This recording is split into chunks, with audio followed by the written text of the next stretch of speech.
to it fast. Right here on the Anycast. Make it strong, make it last. Right here on the Anycast.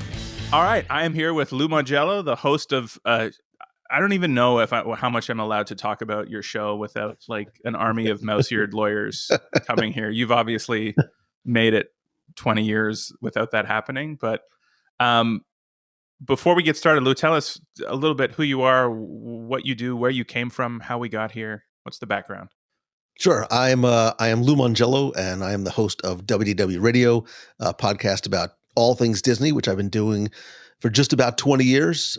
In my past life, I was a lawyer from New Jersey, which are two things I ask that you don't hold against me.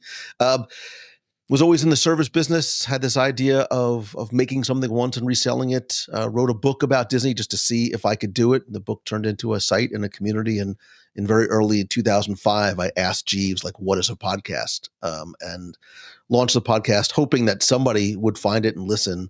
Long story longer, I now live right behind Magic Kingdom, and I get to share my passion for Disney in a variety of different formats, and then also work with other creators and solopreneurs and businesses trying to help them turn what they love into what they do. Amazing. So without further ado, then, the most obvious question on my mind, why Disney? So I've been going since November of 1971, like 3 weeks after the parks opened. But, my family always, we gathered around the TV on Sunday nights and watched Disney movies on ABC and just loved it. And like the Griswolds, I got in the family truckster and drove down from New Jersey to Florida. And as time went on, going back year after year, I became fascinated by what it was about this place that was bringing us back. And I read everything that I could, sitting in the back of the station wagon, driving back and forth. And as time went on and I started to just go, by myself or with friends or with girlfriends and wife, I really started to get a better appreciation and understanding and sort of look at it from a different lens. And then because this was a place that just brought me so much joy, and when I had this idea of writing a book, I really just set out to write the book that I wanted to read. I love the details and the history and the minutia, and there was no Walt Disney World trivia book. So I just set out to see, can I write a book?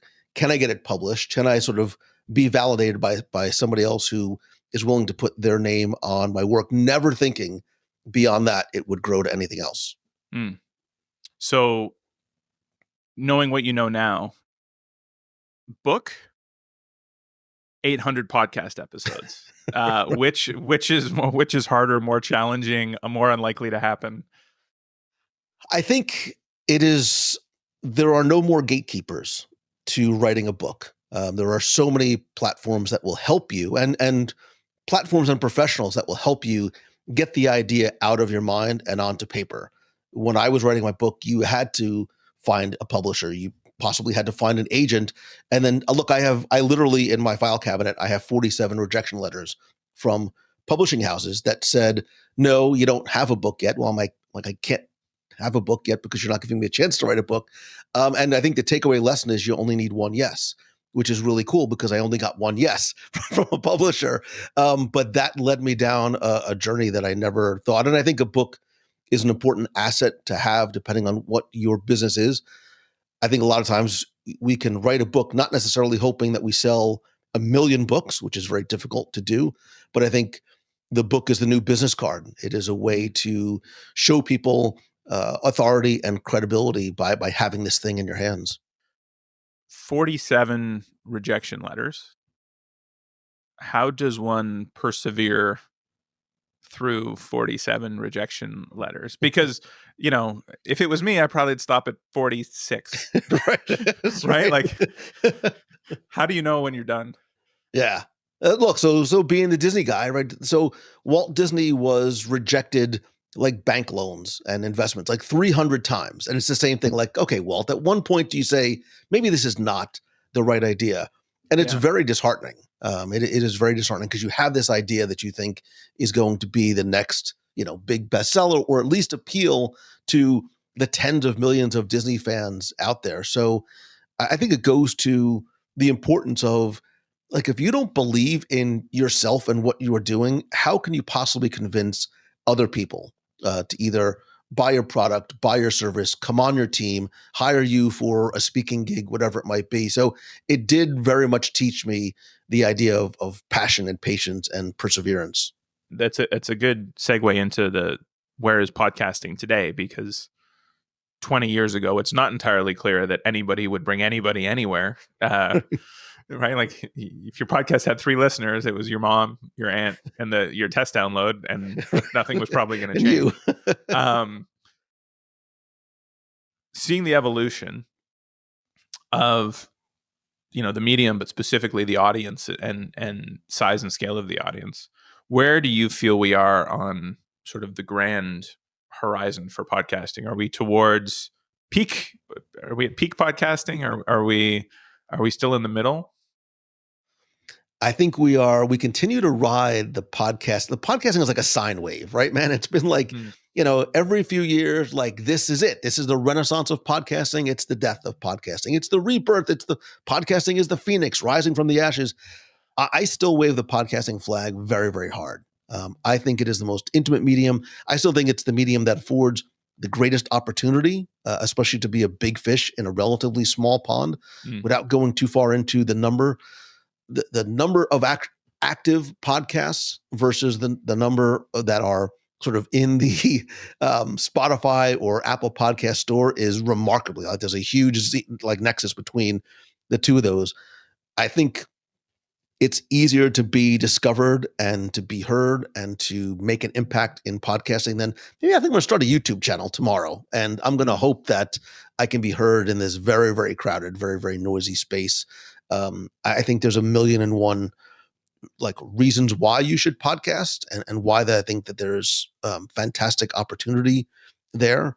Yes, your podcast can be repurposed, and you can also be video, and can also be all these other things too, as you were saying earlier. But for me, podcasting is still like the heart of what I do, and it's the most important and still fun part of the content I create. Sure.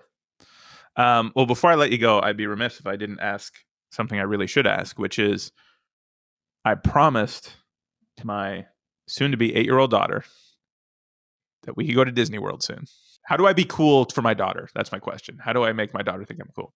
All right. So Tiana's Bayou adventure just opened up in Magic Kingdom, which is the old Splash Mountain. It's great. Like, she's going to fall in love with it. The music is great and the visuals are great and everything else about it. Does she have any favorite characters or favorite movies? Like any girl her age, she loves princess stories. That would be the constant.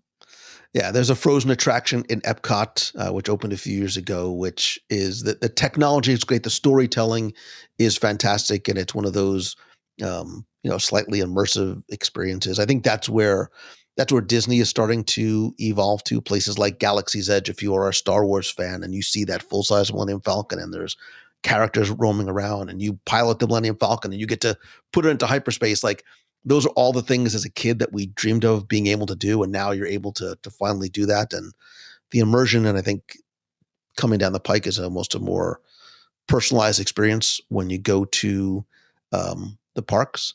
Yeah. Are you coming to World, you said? Yes. If you can stay on property and stay in one of I highly recommend it, because it sort of keeps you immersed in the storytelling bubble for the entire time that you're here. Not like, we have to drive 25 minutes to go to our hotel on 192, and it sort of takes them out of it, because everything is themed. Everything is story rich and story immersive. Lou, thank you so much. This was great. Appreciate your time. Appreciate your thoughtfulness. It is pretty cool to listen to somebody who's recorded probably over 1,000 podcasts or getting close to at this point, and you sound just as excited today as you did 20 years ago. So thanks again for your time, and we'll see you soon. Thanks so much for having me. Really appreciate it. Another round, so much more to talk about. Gonna aim to satisfy with help from CacheFly.